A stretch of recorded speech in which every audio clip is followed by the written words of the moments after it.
안녕하세요. 초등학교 교과서 한자어 빈도수은이 2위 단어 설명하겠습니다. 2위 단어는 수입니다. 수, 한 글자 단어입니다. 자, 우선 숫자의 한자 뜻음을 한번 보겠습니다. 그러면 셈수, 셀수 이렇게 되어 있는데요. 셈이라고 하는 뜻도 있고 세다라고 하는 뜻도 있습니다. 또 어떤 물건을 세고 나면 그 값이 나오겠죠. 그래서 값이라고 하는 뜻도 있습니다. 그래서 셈 숫자에는 셈, 세다, 값 이러한 세 개의 뜻이 있다 정도 그렇게 알아두면 좋겠습니다. 단어풀이를 해보겠습니다. 자, 이 숫자는 한 글자 단어이기 때문에 이 전체 단어 또한 개별 글자의 뜻과 그렇게 다르지 않습니다. 그래서 수, 주로 이제 값을 얘기하는 거죠. 그 셈, 세다 이런 뜻이 있다. 주로 수라고 하는 뜻으로 사용된다. 자, 표준 국어 대사전에서도 이렇게 풀이를 하고 있습니다. 셀 수 있는 사물을 세어서 나타낸 값. 그러니까 수라고 하는 게 뭐냐면 세어서 나타낸 값이다. 그것이 수다라는 말입니다. 우리는 이 수라고 하는 한자어를 빌려와서 그대로 차용을 하고 있습니다. 우리 국어에서도 수라고 하는 말을 굉장히 많이 쓰죠. 자, 그럼 여기에서 이 수라고 하는 단어는 한 글자로 이루어져 있다고 했는데요. 그러면 단어와 글자가 어떻게 다른지 잠깐 설명을 하고 넘어가겠습니다. 자, 앞으로도 이 말을 많이 쓸 것이기 때문에 한번 개념을 설명하는 것이 좋겠습니다. 자, 우선 단어는 여기 괄호 속에 한자가 있는 것을 보아서 한자에서 온 말입니다. 그러니까 한자로 표기한 말입니다. 단어, 순 우리말로는 낱말이 되는데 단자가 하나를 얘기합니다. 호돛이라고 하죠. 그때 이제 하나라고 하는 뜻입니다. 혹은 우리만 낱말이라고 할 때 이것도 한낱이라고 할 때 한 개라고 하는 뜻입니다. 그러니까 하나의라고 하는 뜻입니다. 단은 우리말로 낱. 어는 말씀어 혹은 말어 해서 단어는 낱으로 된 말, 우리말로 낱말입니다. 우리 단어를 우리말로 낱말이라고 하죠. 자, 그러면 이 단어 낱말의 뜻은 어떻게 되느냐 하면 자립할 수 있는 말의 최소 의미 단위, 뜻이 있는데 뜻이 있는 가운데에서 홀로 사용될 수 있는 가장 작은 말이다. 그렇게 알아두면 되겠네요. 물론 이제 예외가 있는데 그 예외는 뭐냐면 자립하지 않고도 앞말에 붙어서 있으면서도 단어가 되는 게 있는데 이제 어떤 개념이냐 하면 문법적 기능을 나타내는 말, 우리말로 조사가 그렇습니다. 자, 예를 들면 한국어에 있어서 단어는 원칙적으로 띄어선다라고 되어 있습니다. 단어는 다 띄어서게 되어 있습니다. 그런데 딱 하나의 그 예외가 조사는 단어이면서 띄어서지 않습니다. 앞말에 붙였습니다. 예를 들면 나는 밥을 먹는다라고 할 때 나는 밥을 이라고 할 때 나는에서 너는 문법적 기능을 나타내는 말입니다.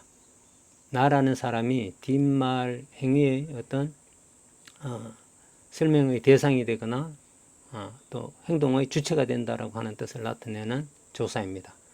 그러면 여기 너는 앞말에 붙였었지만 하나의 단어가 된다라고 하는 것이죠. 우리 한국어에 있어서의 자립할 수 있는 말의 최소 의미 단위를 낱말이라고 하는데 자립하지 아니하고 단어로 적용되는 아주 예외의 단어다 이렇게 알아두시면 되겠습니다. 자, 그러면 모든 단어는 이제 글자로 이루어질 텐데요. 예를 들면 우리 앞에서 배운 친구라고 하는 단어, 친구는 두 글자가 한 단어가 된 거죠. 그때 친구는 친하다라고 하는 친과 오래되다라고 하는 두 글자가 이루어져서 하나의 단어가 되었는데, 자, 이 친구라고 하는 단어를 분석을 하면 친과 구라고 하나의 하나하나의 글자로 이루어집니다. 근데 여기 친과 구는 글자이면서 또 뜻을 다 가지고 있습니다. 친은 친하다라고 하는 뜻이라고 했고요. 구는 오래되다라고 하는 뜻이었으니까 이 친도 하나의 의미가 되고 구도 하나의 의미가 되는 거죠. 그래서 단어를 분류를 해서 그 하나의 의미를 갖는 단위로 이렇게 분석이 되는데, 이 의미를 갖는 하나하나의 단위를 뭐라고 하느냐 하면 형태소라고 합니다. 형태소. 조금 말이 어려울 수 있는데요. 그래도 우리가 단어와 글자를 이해하기 위해서 형태소도 같이 한번 알아두면 좋겠습니다. 그래서 한자로 된 말은 단어를 분석을 하면 바로 글자가 되는데, 그 글자는 다 하나의 의미를 가지고 있기 때문에 하나의 형태소가 된다. 그래서 한자에 있어서는 글자나 형태소가 사실은 같은 개념이다라고 이렇게 알아두어도 괜찮을 것 같습니다. 그러면 한 글자이면서 뜻이 있어야 형태소가 되는데요. 뜻이 없는 경우도 있나요? 있죠. 우리 한국어가 바로 그렇습니다. 예를 들면 이야기 책이라고 하는 단어가 있으면 이건 네 글자로 이루어진 하나의 단어입니다. 근데 이 단어를 크게 두 개로 분석할 수 있는데, 이야기라는 말과 책이라는 말로 분석을 할 수 있습니다. 그러면 이야기도 어떤 뜻이 있죠. 책도 어떤 뜻이 있습니다. 이때 이야기가 하나의 형태소가 되고 책이 하나의 형태소가 되는 것이죠. 근데 이 이야기라고 하는 하나의 형태소는 이 이야기 세 글자로 되어 있습니다. 그럼 이 이야기를 다시 분석을 한다고 하면 이, 야, 기 이렇게 세 글자로 나누어지는데, 이, 야, 기 이 각각의 글자가 어떤 뜻을 가지고 있나요? 이 이야기하고 관련된 아무런 뜻을 가지고 있지 않습니다. 그래서 모든 글자라고 해서 다 어떤 의미를 갖는 형태소가 되는 것은 아니다라는 말입니다. 특히 우리 한국어에 있어서는 더욱 그렇습니다. 그래서 우리 한국어와 한자로 된 말은 그 단어 구조라든가 단어 상황이 좀 다를 수 있습니다. 이 부분을 좀 이해를 하면 좋겠습니다. 한자는 한 글자 한 글자가 어떤 뜻을 바탕으로 해서 만들어졌기 때문에 모든 글자는, 모든 개별 한자는 뜻을 가지고 있습니다. 그렇기 때문에 형태소라고 말을 할 수 있다. 형태소라는 말이 좀 어려우면 모든 한자는 뜻을 나타낸 글자입니다. 우리 한글은 소리를 표기한 글자입니다. 그러니까 한국어는 한 글자가 소리는 있지만 반드시 모든 글자가 뜻을 가지고 있는 것은 아닙니다. 그런데 한자는 모든 한자를 뜻을 글자로 표현한 것이기 때문에 모든 한자에는 뜻이 있습니다. 그러니까 한자는 글자에 뜻이 있으니까 그 글자 자체가 하나의 형태소, 그러니까 뜻을 갖는 단위가 된다라는 거죠. 그래서 한자 단어를 이제 분석을 하면 바로 글자가 된다. 그 글자 속에는 다 뜻이 있다. 이렇게 알아두면 좋을 것 같습니다. 예, 조금 어려운 개념이어서 이 정도 설명을 하고 좀 이해하기가 어려우면 뒤에 오늘 반드시 이것을 억지로 알고 안 하셔도 괜찮습니다. 뒤에 이제 차차 이렇게 이해를 하게 될 것이니까요. 자, 그러면 이 수라고 하는 단어는 초등학교에서 빈도수니까 2위인 단어인데요. 이 수라고 하는 그 단어를 이루고 있는 숫자에 대해서 조금 더 설명을 하겠습니다. 수는 셈 혹은 세다 또는 그 값을 뜻하는 글자다라고 했고요. 이 정도 알면 여러분들 숫자에 대해서는 충분히 이해를 하게 될 것 같습니다. 자, 이제 숫자가 좀 복잡한데요. 한번 써볼까요? 한번 좀 써보겠습니다. 이 좀 복잡하지만 이 빈도수가 굉장히 높습니다.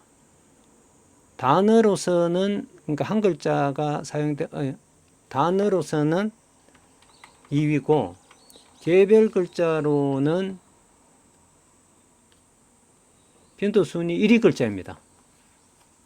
그러니까 개별 글자로 1위, 단어로 2위니까 초등학교에서 가장 많이 나타나는 글자다라는 거죠.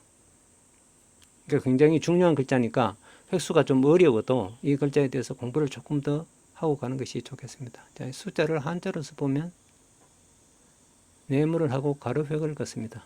그리고 밑에 네모를 하나 더 씁니다. 그리고 위에서부터 아래로 꿰뚫습니다. 그리고 밑에 여자 여자를 썼는데 이 글자가 무슨 글자냐 하면 루자입니다. 원래 뜻은 비어 있다라고 하는 비다라고 하는 뜻인데 또 겹치다라고 하는 뜻도 있습니다. 이 숫자에서 이 루는 겹치다라고 하는 뜻으로 이제 쓰였는데요. 오른쪽 부분 써보겠습니다. 등걸을문이라고 합니다. 걸을문자 비슷하다고 해서 이렇게 썼는데요. 원래 이 글자는 세로획의 옆으로 나뭇가지처럼 생겼습니다. 바로 나무 가지입니다. 나무 몽둥이인데요. 밑에는 또 우를 써서 손을 의미합니다. 손으로 막대기를 가지고 치다라고 하는 뜻입니다. 사람을 공격하다라고 할 때 복자입니다. 자, 그러면 이 숫자는 루와 복으로 이루어져 있는데 어떤 뜻으로 결합이 되어 있느냐 하면 막대기, 막대기를 치다 했으니까요. 막대기라고 하는 의미를 따와서 이 막대기를 많이 겹쳐 놓아 있는 모습이다. 이게 무슨 모습이냐 하면 막대기를 가지고 셈을 한다라고 하는 뜻입니다. 그래서 세다, 셈하다라고 하는 뜻이 된 글자입니다. 그래서 이 숫자가, 셈할 숫자가 막대기를 여러 개 겹쳐서 셈을 한다라고 하는 뜻으로 만들어진 글자고 그곳에서 세다, 셈하다라고 하는 뜻이 만들어졌다. 그 뜻을 갖는 글자다. 이렇게 알아두면 좋겠습니다. 예, 그 숫자의 한자 순위가 1이라고 했는데요. 이 1이라는 말은 그 다른 글자와 어울려서 단어를 많이 만들어서 사용된다라는 말입니다. 자, 우선 대표적인 예로 분수라고 하는 단어를 들 수 있습니다. 분수. 어떤 수를 다른 수로 나누어서 나온 그 값의 수를 분수라고 합니다. 어떤 수를 또 다른 수로 나눈 수를 분수라고 합니다. 분자는 나눌 분자입니다. 그래서 분수 글자 그대로 해석하면 나눈 수. 예를 들면 3분의 2를 이렇게 표시를 하죠. 이것은 2라고 하는 숫자를 3으로 나눈 것입니다. 이게 똑 떨어지지 않기 때문에 정수로 쓸 수 없기 때문에 이렇게 분수식으로 표현을 합니다. 3분의 2. 이것이 분수다.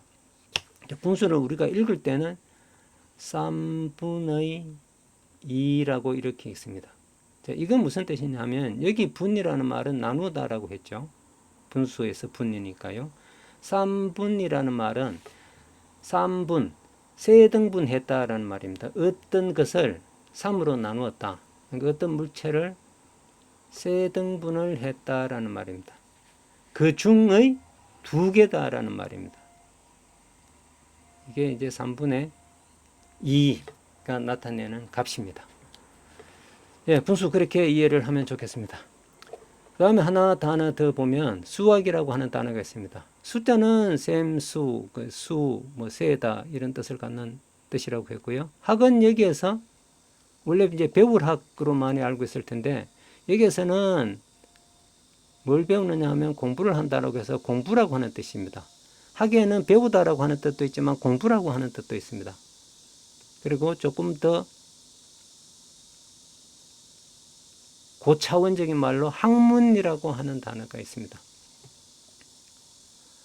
자, 공부, 학문, 어떤 내용에 대하여 깊이 있는 지식을 이룬 분야를 학문이라고 하는데요. 여기 수학에서의 학은 배우다라고 하는 뜻이 아니라 공부 또는 학문이라고 하는 뜻을 갖습니다. 그러면 수학이라는 말은 수에 관련된 공부, 수의 공부, 혹은 수에 관련된 학문이라고 하는 뜻이 됩니다. 초등학교 빈도순위 514위니까 상당히 높습니다.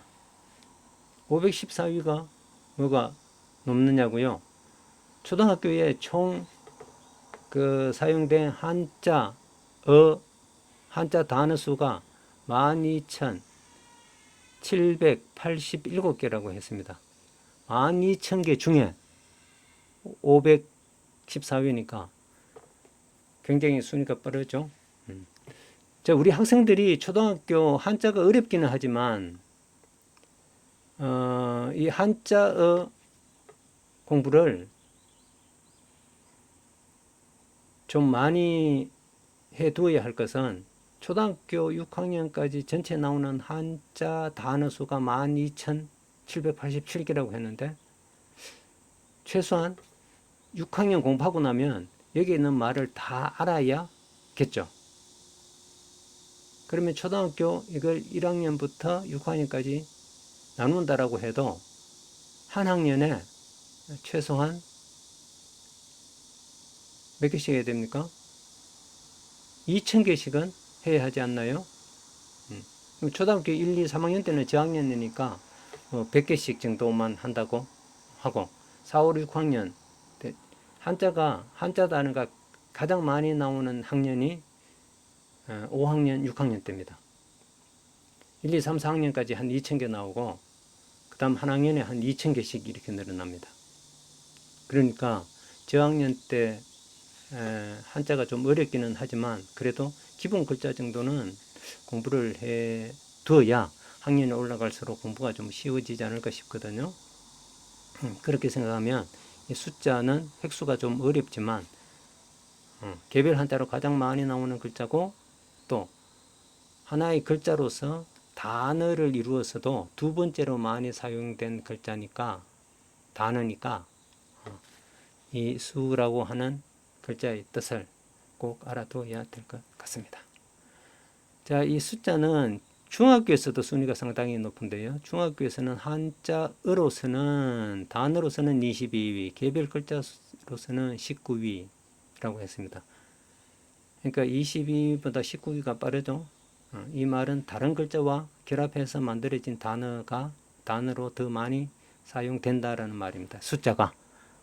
우리가 꼭 알아야 할 글자입니다.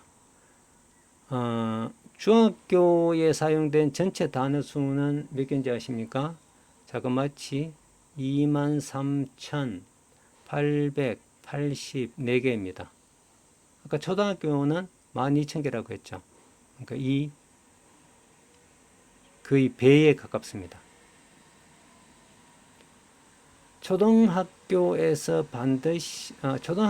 나온 한자 단어를 중복된 걸 다 이렇게 제쳐내고 글자 수만 한번 세어봤더니 2,687글자라고 했습니다. 그러니까 초등학교 공부를 하면 최소한 2,600자는 알아야 초등학교 교과서에 나오는 그 말들을 이해할 수 있다 이렇게 되는 거죠. 이 2,600자의 한자를 모르고서 초등학교 책에 나오는 단어를 완전하게 다 이해한다라고 하는 것은 조금 힘들 것 같습니다. 그러니까 한자를 모르니까 우리 학생들이 이 단어 소리로 들을 수는 있는데 그 소리를 듣고서 구체적으로 뜻이 어떻게 되는지 잘 모른다라는 말입니다. 중학교 과정까지는 한자 수가 전체 몇 개가 나오느냐 하면 3,237자가 나옵니다. 초등학교보다 다시 한 600글자가 더 많아집니다. 그러니까 최소한 초등학교 저학년이라고 할지라도 한 학년에 한 100개, 1, 2, 3학년까지는 최소한 1000글자 정도는 좀 알고 있어야 되지 않을까 싶습니다. 그런데 우리가 한자 공부를 할 때 한자를 어떻게 쓰느냐 하는 것까지 공부할 필요는 없습니다. 그냥 다만 분수에서 분수는 나눌 분자와 숫자를 쓰는구나. 그래서 나눈 숫자를 분수라고 하는구나. 이렇게만 이해하면 된다는 거죠. 이 어려운 한자를 억지로 쓰려고 할 필요 없습니다.